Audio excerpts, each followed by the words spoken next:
আর আল্লাহ পাক অনেক কিছু মাফ করে দেন, কিছু কিছু বিষয় আল্লাহ পাক মোটেই পছন্দ করেন।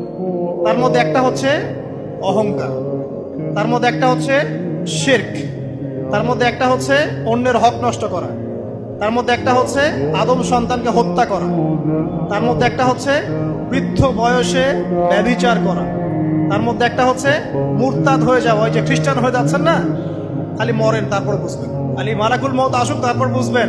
আল্লাহ রাব্বুল আলামিন বলছেন তার রাসূলের মাধ্যমে, কেউ যদি সাক্ষ্য দেয় আল্লাহ ছাড়া কোনো মাবুদ নাই, মুহাম্মদ সাল্লাল্লাহু আলাইহি ওয়াসাল্লাম শেষ নবী, ঈসা ইবনে মারইয়াম আল্লাহর প্রেরিত নবী, আল্লাহর পুত্র নন, জান্নাত সত্য এবং জাহান্নাম সত্য, এই পাঁচটা বিষয় যদি কেউ সাক্ষ্য দেয় ইনশাআল্লাহ সে জান্নাতে যাবে, তার আমল যেমনই হোক না।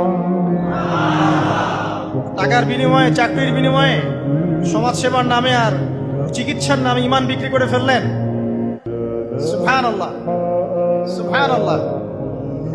তোমাদের এই পৃথিবীতে বেঁচে থাকার চাইতে মাটির তলে চলে যাওয়া ভালো। আবর্জনার কোনো প্রয়োজন নাই আল্লাহর এই জমিনে, এই মুসলিম উম্মাহর আবর্জনার কোনো প্রয়োজন নাই।